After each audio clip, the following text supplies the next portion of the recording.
Buenas, buenas, buenas. Bienvenidos una vez más a Derecho a Fondo, el programa de la UBA por 87.9. Qué gusto saludarlos. Hoy tenemos un programa muy especial. Recordamos como siempre que nos sigan en las redes sociales. Estamos en el Instagram, @Derecho a Fondo EREUBA. Estamos en TikTok como Derecho a Fondo. Y también pueden escuchar el programa en Spotify y en YouTube como Derecho a Fondo Radio UBA. Agradecemos en la producción a Agustín Boteatos, a Isabel Gestoso.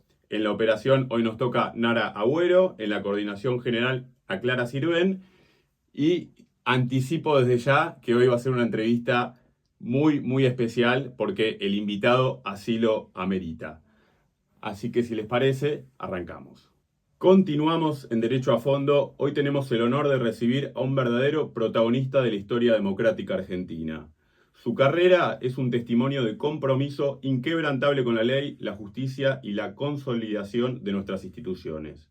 Abogado, juez, político, académico y defensor de los derechos humanos, protagonista activo de los momentos más decisivos de nuestra transición democrática, juez del histórico juicio de las juntas, ministro de Justicia, diputado nacional y actualmente presidente del Colegio Público de la Abogacía de la Capital Federal. Un símbolo de templanza y coraje cívico, un malabarista de la tolerancia y un defensor a ultranza de la independencia judicial. Es un lujo enorme darle la bienvenida, doctor Ricardo Gil Saavedra. Muchísimas gracias. Bueno, eh, transitamos ya la Semana de la Abogacía en un cargo fundamental que le toca ocupar, como muchos de los que hizo a lo largo de su carrera. Quisiera empezar preguntándole cuáles son los desafíos de la abogacía, del ejercicio profesional, o qué habría que modificar. Bueno, sin duda, decimos la Semana de Abogacía porque tenemos varias actividades durante la semana, aunque el día es mañana, donde se conmemora también el natalicio de Alberdi, como el del Día del Abogado, ¿no? Sin lugar a dudas, la abogacía enfrenta muchísimos retos porque ha cambiado decisivamente el ejercicio de la profesión. Por un lado, la desaparición del papel. El papel ya no existe más, los expedientes son digitales, y esto sin duda plantea la necesidad que todos estos sistemas, bueno, funcionen adecuadamente, que muchas veces no ocurre esto, ¿no? La necesidad de que no se interrumpa el servicio, como a veces ocurra, las dificultades a veces para subir un escrito, o que les llegue rápidamente la incorporación de algunos documentos a ese expediente digital. Otra cosa, que la desaparición también del papel y del escrito ha sido sustituido por la oralidad. Es decir, ahora cada vez más se tiende a audiencias orales. Estas son mucho más rápidas, tienen una celeridad notable, permiten una enorme inmediación, sobre todo del tribunal, del juez con el caso. Y estas dos circunstancias exigen también nuevas habilidades. Por un lado, bueno, aprender a los sistemas estos digitales, y por el otro, a la litigación oral. No es lo mismo escribir que hablar, y no es lo mismo tampoco desarrollar una determinada fundamentación en un escrito que exponerla verbalmente frente a un tribunal. Y a todas estas cuestiones se agrega el tema de la inteligencia artificial, que avanza a una velocidad inusitada, que ha transformado también el mundo del conocimiento y también la necesidad de que los abogados y abogadas puedan utilizar este instrumento de alcance todavía impredecible. Pero no cabe duda que es un instrumento que, bien usado, tiene resultados fabulosos, ¿no?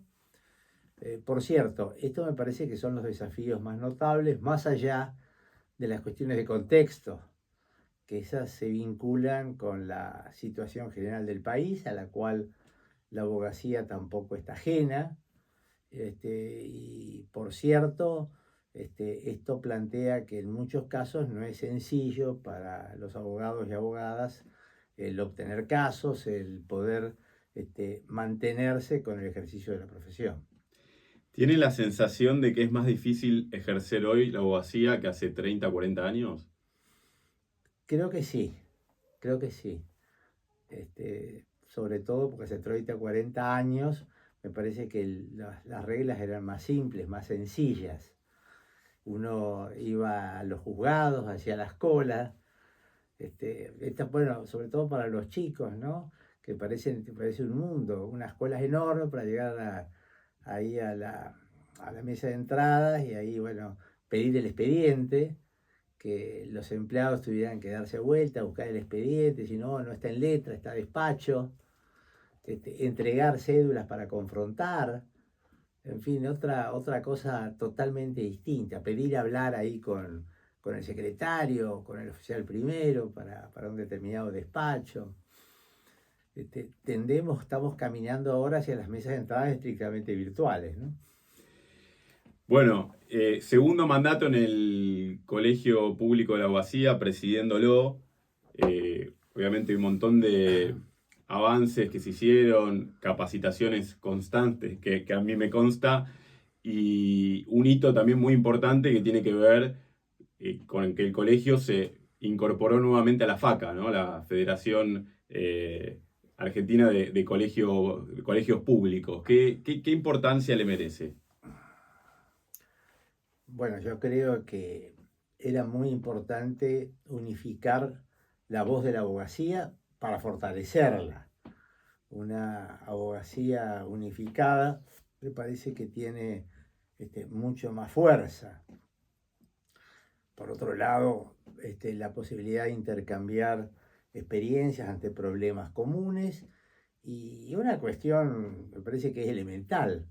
El colegio público de la capital no podía estar afuera de una gran federación de colegios que involucra a todo el país. ¿Por qué no iba a estar la capital?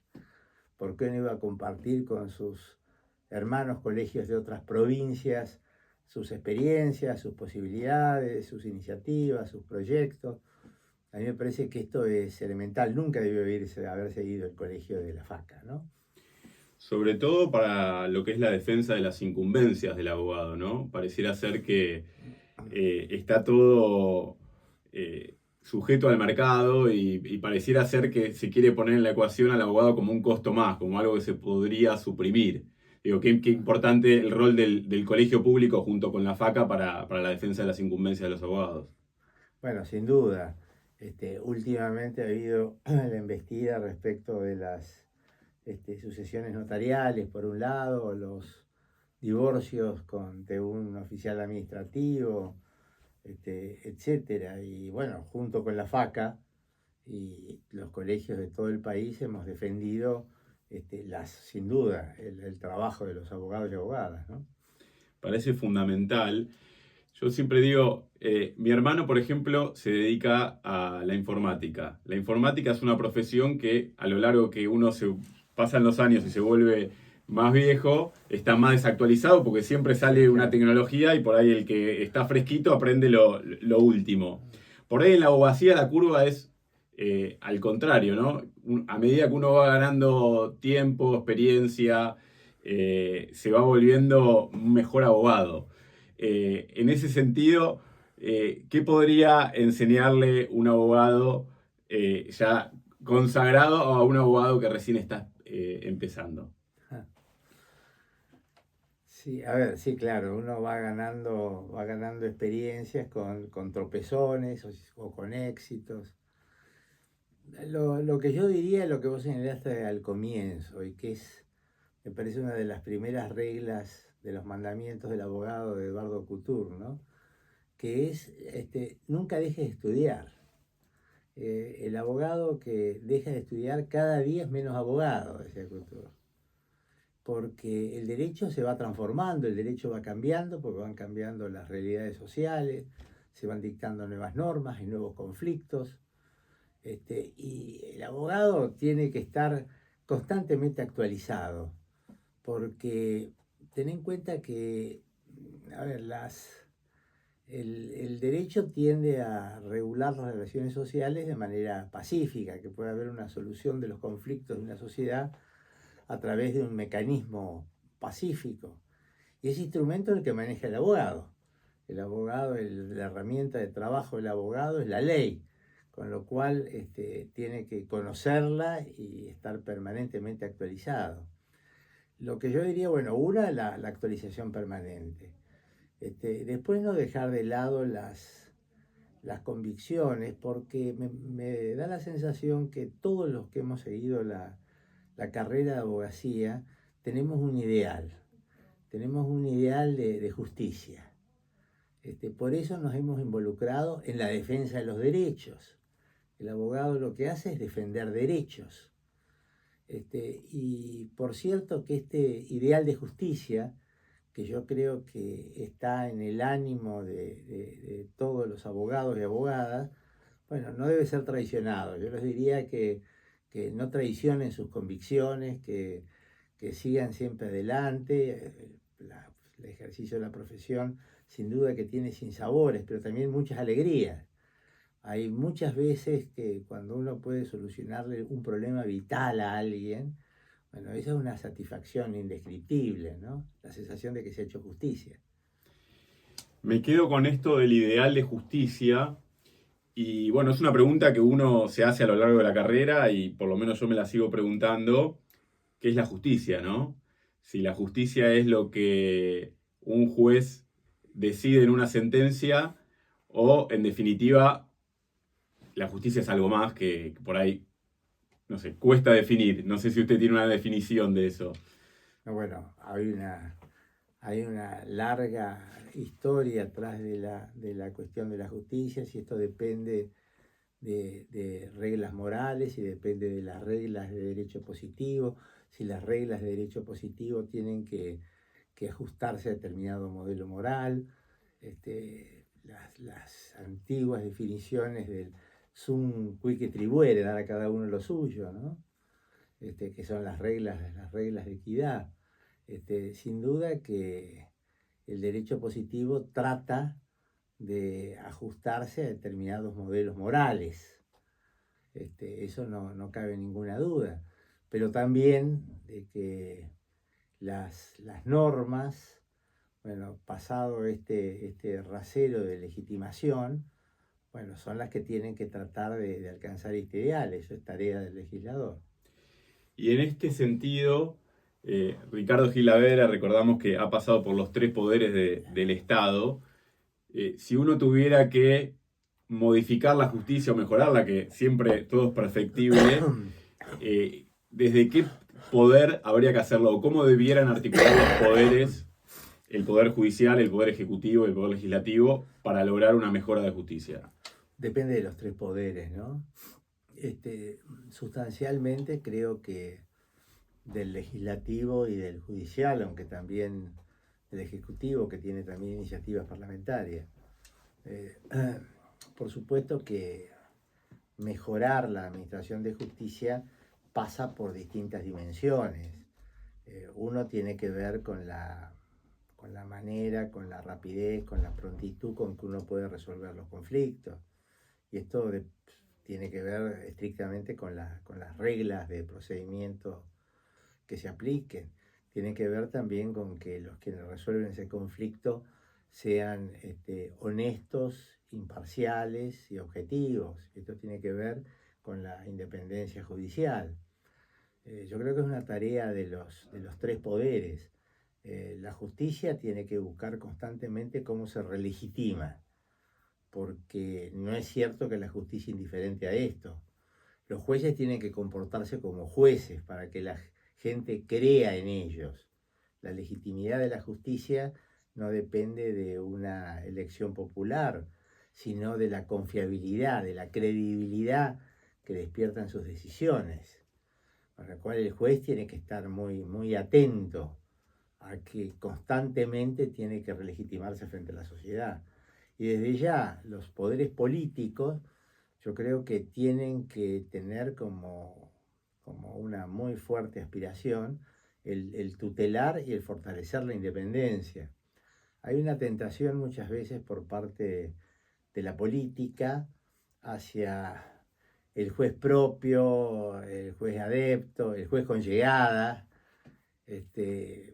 Por supuesto que piensan que de esa manera es mucho mejor porque no van a ser perseguidos, porque sus políticas no van a ser controladas. Pero esto es un arma de doble fila porque esos jueces no independientes son los primeros que luego se van a dar vuelta cuando cambie el contexto político, ¿no?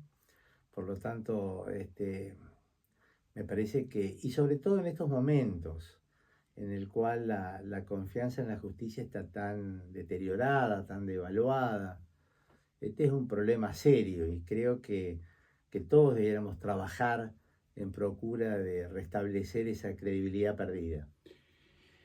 En ese sentido, ¿cómo opera la influencia política en la justicia? Es decir, hoy en día, ¿cuál sería el escenario de los jueces? ¿Qué tan influenciados están por la política? Bueno, a ver, es muy difícil una generalización, ¿no? Yo si tuviera que decirle a los jueces muchas veces sienten la tentación de la cercanía de la política porque es la cercanía con el poder. Y el poder también le gusta la cercanía de los jueces. Y estas no son las mejores relaciones, ¿no? El juez, si yo tuviera que aconsejarle ante casos difíciles, es que mantengan la mayor ortodoxia posible, el mayor apego a las normas posible, y que traten de no caer en estas relaciones peligrosas, en las cuales esta credibilidad de la gente se va minando y en la cual sí, claro, se pone en riesgo la independencia, ¿no? En la Argentina me parece que la década del 90 fue muy mala, sobre todo para la justicia federal, porque es cuando comenzaron a inmiscuirse sobre todo los servicios de inteligencia en la justicia, cuando se creó una suerte de promiscuidad perversa. Bueno, en aquel momento también se hablaba de sobresueldos que venían de fondos reservados. Y esto no se ha conseguido cortar del todo, yo creo, en los años posteriores. Por supuesto, las han ido cambiando, renovándose, hay muy buenos jueces, es muy importante también que el acceso sea por condiciones de idoneidad, después vendrá la nominación política, pero sea que la base sea mucho la idoneidad técnica y también me parece que tiene que revalorizarse la función del juez. Ser juez es una restricción, es decir, el que es juez tiene que comportarse de manera asceta, no ser visto nunca en cuestiones dispendiosas. Por eso desde las reglas de Bangalore se ha insistido tanto en los códigos de ética judicial, para que los comportamientos de los jueces frente a la sociedad sean inobjetables, intachables. Igualmente, en su experiencia como juez, más allá del apego que obviamente tiene que tener un juez hacia la ley, ¿tiene sesgos los jueces? Bueno, obviamente los jueces no son eunucos ideológicamente, también tienen sus ideas. Lo que pasa es que cuando yo hablaba de la restricción, es que aún para la aplicación de la ley, los jueces muchas veces tienen que dejar de lado sus preferencias. Muchas veces tienen que dejar de lado cómo quisieran que el caso se resuelva. Y también hay una tendencia a interpretar la ley según las visiones de cada uno. Y esto no es bueno, tiene que haber una interpretación y una aplicación objetiva de la ley. Pero por supuesto que los jueces tienen ideas y esto es imposible que no las tengan. Lo que yo creo que estas ideas y estas preferencias tienen que ser dejadas de lado a la hora de juzgar, ¿no? ¿Se puede dormir tranquilo siendo juez? Sí, claro, por supuesto. Cuando se tiene la conciencia tranquila de que uno está obrando bien, sí, claro. Digo, uno sabe que la decisión que va a tomar, por más fundada que sea, siempre va a tocar algún interés, va a beneficiar o va a perjudicar a alguien. No, claro, sí, sin duda, sin duda. Es muy linda la tarea del juez en ese sentido, ¿no? Pero también conlleva una enorme responsabilidad, una enorme responsabilidad. Hablamos de la justicia como un ideal, de las limitaciones también que tiene la ley y a veces una sentencia, ¿no? Que tiene que seguir el principio de congruencia. ¿La sentencia es sinónimo de verdad? No, es una verdad tosca, es una verdad de cómo se han reconstruido los hechos en ese expediente, en ese proceso, ¿no? Es una verdad judicial. Tiene que tratar de aproximarse a la verdad, pero no necesariamente esto se consigue, porque depende también de los elementos que se hayan arribado en el proceso. A mí me da la sensación que estamos transitando la era de la posverdad y en ese sentido pareciera ser, sobre todo en cuestiones donde se mezclan los intereses políticos, ya no interesa tanto lo que se decide. No importa el resultado de la sentencia en sí, sino la interpretación que se le da a eso. Por ahí el ejemplo más palpable hoy en día es la sentencia de Cristina, que para quienes por ahí apoyan o están a favor de las políticas del kirchnerismo en general, van a decir, bueno, confirmo lo que pensaba, la justicia no es independiente. Y para quien por ahí pregonaba que hubo, digamos, que está bien condenada, dice, bueno, la justicia ya se expidió en reiteradas oportunidades, entonces lo que decíamos que no había una sentencia firme, pues ahora la hay. ¿Cómo, cómo se resuelve ese conflicto? No se resuelve y esto no cabe ninguna duda que contribuye a deteriorar la confianza que hablábamos, ¿no? Por supuesto que cuando hay procesos en los que están involucrados líderes políticos, el tema va a estar teñido, a un sector no le va a gustar, y va a decir que esto es injusto, arbitrario, y el otro no se hizo justicia, por fin, esto está muy bien. Yo creo que el eje es el de respetar las decisiones. Por supuesto que las decisiones judiciales pueden ser criticadas, pueden no gustarme y están sujetas a la crítica pública, pero lo importante es respetarlas institucionalmente, que las decisiones judiciales sean cumplidas, que sean acatadas. Y bueno, después uno que opine lo que quiera, pero sí por el respeto. Es muy difícil cuando se toca a líderes políticos de gran envergadura, de que haya un fallo que satisfaga a todas las partes, ¿no? Esto también tiene que ver con la transparencia que haya tenido el proceso, con su apertura, con la posibilidad de que todos hayan podido ver y apreciar pruebas irrefutables, etcétera, ¿no? ¿Cómo te llevas con el poder? Bueno, pienso que es una herramienta poderosa que hay que saber usarla, ¿no?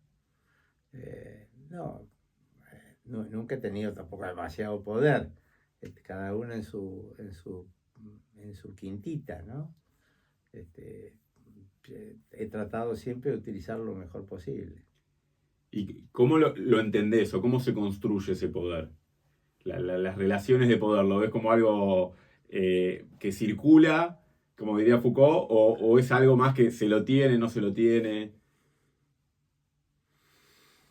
Es algo efímero, por naturaleza, que esto siempre hay que tenerlo muy en cuenta porque la tendencia es que lo tengo para siempre y voy a hacer lo posible para conservarlo, mantenerlo, porque da una sensación también de supremacía el que tiene poder, ¿no?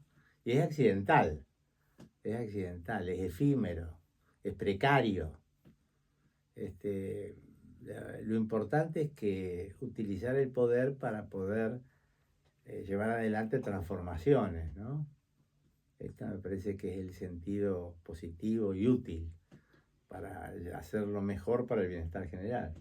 Y ves por ahí en el sistema de partidos políticos que a veces se busca el poder como un mero mecanismo para acumularlo. Digo, sobre todo por ahí teniendo en cuenta que ahora, bueno, de público conocimiento existió siempre las candidaturas testimoniales, ¿no? Entonces uno dice, bueno, quiero tener más diputados, quiero tener más senadores, quiero tener músculo político, lo que se llama, pero por ahí no se tiene claro el para qué. Sí, bueno, sin duda, sí. Lo de las testimoniales es una vergüenza, ¿no? Pero es una vergüenza de que hoy en día se siga defendiendo, es algo absolutamente indefendible porque es una estafa al electorado, es una malversación de la representación política, ¿no? Y por cierto, en las testimoniales del año 2009, las que lo llevó a Scioli, en aquel momento con el kirchnerismo, yo impugné esto, llegamos hasta la Cámara Electoral, que salió por mayoría 2-1, y lamentablemente no llevamos la cuestión a la Corte Suprema para dirimirla. Pero es inaceptable, por ejemplo, ahora que veo que la Junta Electoral de la provincia dice, bueno, hace falta una ley. No, no hace falta una ley. Esto está en la esencia de la representación política, ¿no? La Constitución Nacional que fue modificada por última vez en el 94, ¿qué le faltó? ¿Qué reformas se podrían haber hecho que no se hicieron? ¿O que son necesarias hoy en día? No, probablemente sí, el producto tuvo aciertos y tuvo también defectos. No cabe duda. Yo no sé si cosas que le falten o cosas que había que tratarlas distinto. Eh, Más que cosas que le falten, porque fue una reforma muy abundante, yo creo cuestiones que habría que formularlas distintas. Pero de todas maneras, a mí me parece que la reforma del 94 es un punto, un pasaje que hay que mirar con mucho respeto. Digo con mucho respeto porque fue la reforma constitucional más legítima que ha habido en la historia argentina. La Argentina no ha tenido otra norma constitucional con tanta legitimidad como la reforma del 94. Al punto que hoy en día no se la recuerda como la reforma de Menem, o es la reforma del 94, nos pertenece a todos. Y además porque me parece que la reforma del 94 consolidó o fue un aporte fundamental a la recuperación democrática. Yo creo que la recuperación democrática argentina necesitaba ser cristalizada en una norma constitucional, que fue la del 94, porque la totalidad de los convencionales constituyentes juraron y dieron unidad jurídico-política a la Constitución de 1853, con las reformas del 60, con la reforma del 66, con la reforma del 98, con la reforma del 57 y la del 94. Eso tiene una importancia fundamental, sobre todo con normas constitucionales que habían sido suspendidas durante todos los golpes de Estado que sufrió Argentina en el siglo XX, y había mucha polémica sobre algunas reformas. La del 49, por ejemplo, en el cual yo quisiera, ahí me parece que hay que destacar el carácter positivo que tuvo la actitud del justicialismo de ni mencionarla, pese a que había sido dejada sin efecto por un bando militar. O la del 57, que también era cuestionada, y sin embargo esta convención consolidó, unificó a las reglas constitucionales que rigen en la Argentina. Más allá, repito, del acierto o error de algunas disposiciones, ¿no? Estamos conversando con Ricardo Gil Lavedra. Quédense para más Derecho a Fondo. Continuamos en Derecho a Fondo. Tenemos el lujo de tener en los estudios de Radio UBA a Ricardo Gil Lavedra, una institución en sí mismo. Ricardo, ¿qué entendés por fracaso? Bueno, sin duda no alcanzar algún objetivo que uno se propone, ¿no?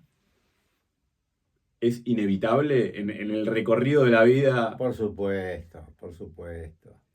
La vida está construida de éxitos y fracasos, en una solución de continuidad indisoluble, ¿no? En tu recorrido que has pasado por los tres poderes del Estado, has tenido cargos de muchísima relevancia. Digo, uno parece que es una curva ascendente. ¿Qué tanto te equivocaste en el camino? Bueno, sí, no sé, tendría que revisar probablemente en muchas cosas, pero cuando vos hablas de fracaso, yo tengo una frustración enorme, y que tiene que ver con lo que hablamos hace un ratito.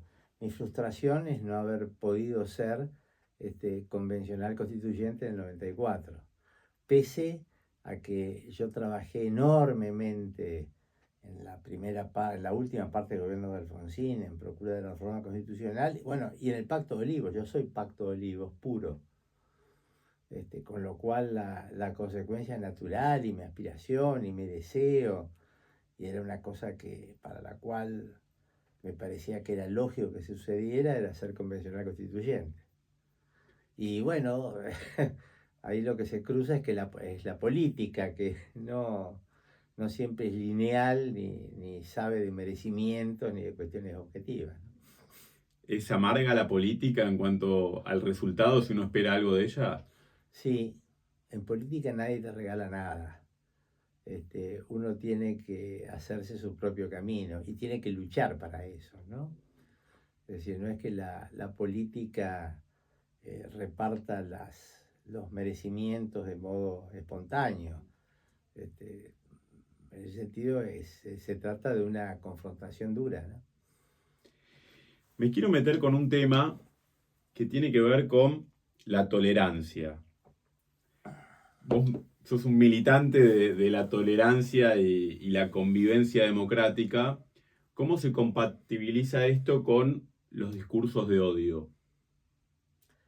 No se contabiliza ni se contabiliza tampoco con la democracia. La tolerancia es la consecuencia natural del respeto por la dignidad humana, de la autonomía. Todos aquellos que piensen que nosotros somos personalidades independientes, autónomas, con capacidad de pensar cosas diferentes, que la sociedad es diversa, bueno, tiene que ser tolerante, tiene que ser plural. Y en cambio, el que se crea que tiene las mejores ideas, el que piensa de que las de él son las únicas, que es dueño de la verdad y que los demás tienen que seguir esa verdad, el intolerante, ese no es democrático. Ese es un pensamiento propio de una autocracia, ¿no? ¿Y cuál es el límite en este sentido entre ser tolerante, libertad de expresión y por ahí que el otro diga algo que es netamente ofensivo o ataca o tenga ideas, digamos, extremas que contribuye a la violencia y no permiten la vida democrática? ¿Cuál es el límite? A ver, por supuesto que el debate democrático puede ser fuerte, puede ser cáustico, es decir, no tiene que ser modosito. Eso es tolerable, puede haber un choque fuerte de las ideas. Ahora, el insulto no es libertad de expresión, porque la libertad de expresión lo que tutela son opiniones o informaciones. Y el insulto no, el que degrada, el que humilla, no está transmitiendo ni información ni opinión, insulta. Y esto lo ha dicho nuestra propia Corte Suprema y la Corte Suprema también de Estados Unidos. No hay tutela constitucional para las expresiones injuriantes, degradantes, humillantes, ofensivas. Eso no es libertad de expresión. ¿Qué tan sólido es el sistema democrático? Desde la recuperación de la democracia hasta ahora, hicimos mención a la importancia de la Constitución. Hoy en día, ¿qué tan fuerte está el sistema democrático? Bueno, me parece que la democracia política está fuerte, se ha consolidado mucho. Llevamos 40 años, más, ahora más de 40, ¿no? De respeto a la voluntad popular.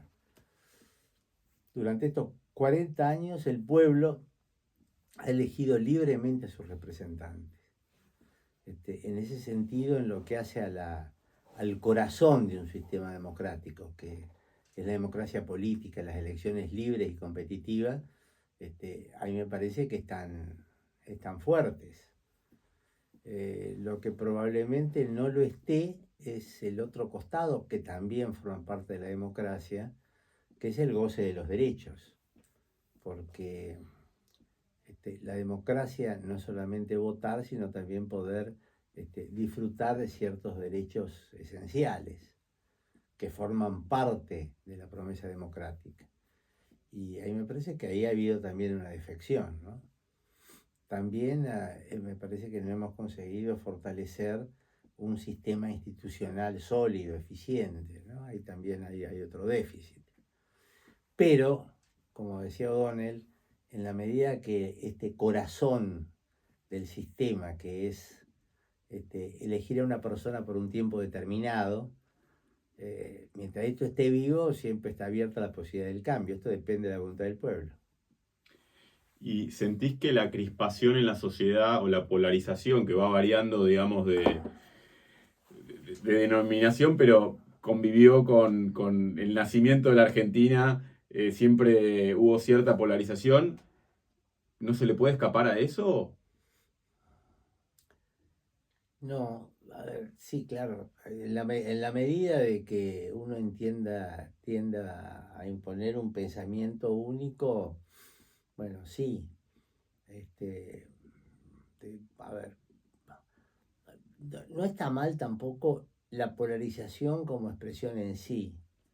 Lo que yo creo que no es democrático es la anulación del pensamiento del otro, ¿no? El no tolerar el pensamiento del otro. Después que se confronten ideas, esto es propio de un sistema democrático. La democracia es diversidad. En la democracia no hay un solo pensamiento, hay muchos y ellos tienen que confrontar entre sí y el pueblo tiene que optar por el que quiera. Y así se construirán las reglas de la mayoría que corresponda.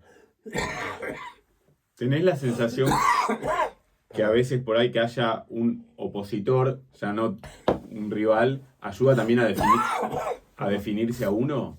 ¿Tener a alguien enfrente con Sí, ideas contrapuestas? pero uno puede construirse sobre la base del ataque. Al contrario, yo no creo en las propuestas que son contra alguien. Es decir, votame a mí contra lo que piensa fulano, para que no... Siempre tiene que ser un ejercicio positivo. Hay un tema que no podemos escaparle, que tiene que ver con la Corte Suprema de Justicia de la Nación, actualmente con 3 miembros. ¿Alcanzan 3 miembros? Bueno, el número es 5. El número legal es 5 y no cabe que la Corte está desintegrada y esto no es bueno, porque en la medida que no tengan 3 votos coincidentes no hay mayoría. Y tienen que estar los 3 de acuerdo para que pueda haber una sentencia, de lo contrario hay que integrarla con jueces. Esto no es bueno. Por supuesto que puede funcionar, está funcionando, pero me parece que de modo precario. Lo deseable es que el Congreso, el Poder Ejecutivo y el Congreso la integren adecuadamente, ¿no? Me dijo que le quedó la espina de no haber sido convencional constituyente. ¿Le hubiese gustado o le gustaría ser ministro de la Corte? Bueno, ahora es imposible. Quizás. Lo que pasa en la Convención Constituyente fue una frustración porque yo estaba participando de ese proceso y lo veía como una consecuencia natural. En el caso del juez de la Corte, sí, probablemente me hubiera gustado, pero eso depende más de una coyuntura política. Porque no es cierto que el juez de la corte es alguien que va ascendiendo y llega con un cursus honorum, no. Ese depende de la coyuntura, del tipo que dio un nombre en un determinado momento, que el tema cuajó, etc. Y por cierto, yo tuve una coyuntura en un momento dado y eso la rehusé y no me arrepiento por cómo se produjo eso en ese momento. Tuvo la oportunidad, digamos, estaba dado el contexto como para que usted sea un candidateable. Bueno, el propio proceso de reforma constitucional, en el cual hubo 2 vacantes en la Corte,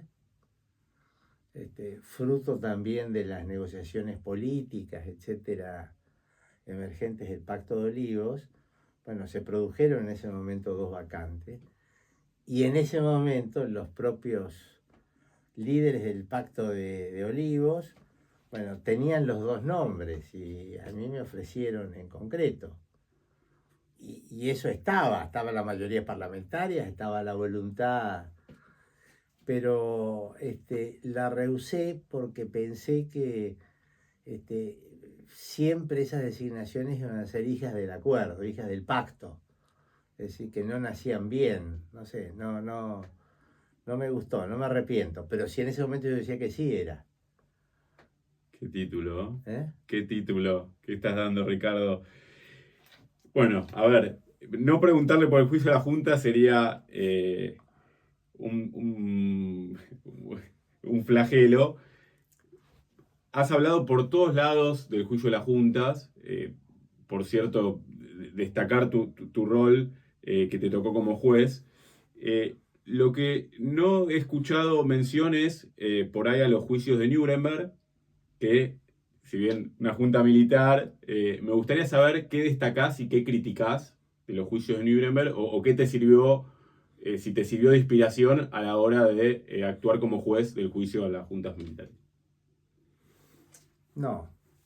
A ver, los juicios de Nuremberg y de Tokio, porque en realidad fueron 2 secuelas de juicio, y después siguieron en Europa continental muchos de estos procesos, bueno, fueron juicios militares de las naciones vencedoras a los vencidos. Fueron muy importantes, pero muy importantes porque ahí por primera vez se trazó la figura del responsable individual. Antes, respecto de los crímenes de guerra o los crímenes que se suscitaban en las guerras, la responsabilidad era del Estado, no de las personas. Nuremberg es la primera vez que apunta a las personas como eventuales autores de los crímenes de guerra o de lesa humanidad, ¿no? Pero no tienen parangón con el caso argentino, porque obviamente en Nuremberg se creó ese propio estatuto. Los jueces fueron designados por las potencias vencedoras. En cambio, bueno, en el caso argentino es la aplicación del derecho penal común, no hay reglas especiales. En el juicio de la Junta no se aplican los delitos de lesa humanidad ni convenciones internacionales, no existían. Era derecho penal común y por un tribunal civil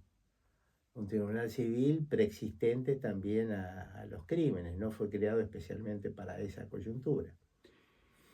¿Qué se siente después de haber transitado esa experiencia del juicio de las juntas? Bueno, sin duda orgullo, yo agradezco muchísimo al destino, al azar del destino, que me dio la posibilidad de integrar ese tribunal, ¿no? Estoy muy contento, muy satisfecho, me parece que fue una tarea que hoy en día hasta me parece imposible. Yo miro para atrás y digo, bueno, ¿cómo carajo hicimos? ¿Cómo fue posible? Pero sin duda estoy orgulloso de eso, ¿no? Todos somos iguales ante la ley, pero ¿hay algunos más iguales que otros? En la aplicación de la ley, bueno, puede haber desvíos en ese sentido, pero eso está mal, claro. ¿Qué legado dejás o cómo te gustaría ser recordado? No tengo una aspiración de cómo ser recordado. Quizás el haber tratado siempre de ser fiel a mis ideales, a mis convicciones. Sé que te gusta mucho la filosofía. ¿Cuál definís como tu filosofía de vida? No, me cuesta mucho contestar esas preguntas. Mi filosofía de vida, bueno, es sin duda trabajar mucho. Estoy siempre, y esto es una circunstancia, me parece con natural a mí, involucrado en grandes proyectos, en la posibilidad de materializar cosas que sean útiles, que sirvan. Y a la vez, en lo que hace a la cuestión personal, bueno, tratar de disfrutar mucho los espacios que quedan, ¿no? Tratar de viajar lo más posible, también de disfrutar a mis hijos, bueno, me parecen las cosas que a todo el mundo le gustan. ¿Y qué es lo más importante en la vida? Sentirse bien, estar satisfecho consigo mismo.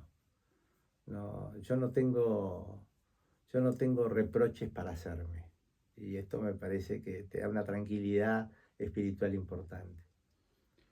Bien, no puedo dejar de preguntarte, Ricardo, por la educación pública, ¿no? Por la universidad pública, estando en la Universidad de la UBA. Eh, ¿Qué opinión te merece todo esto que está pasando? O el por ahí, no sé, definilo vos, Ricardo. Bueno, yo soy de educación pública, ¿no? Creo que la educación pública cumple por parte del Estado una función importantísima de la que estábamos hablando antes, que es superar las desigualdades estructurales. No hay herramienta más poderosa que la educación pública para poder dar las posibilidades de progreso, desarrollo y bienestar. Es la que posibilita y le da acceso a quien nace en situaciones de desigualdad, porque no nacemos libres e iguales, ¿eh?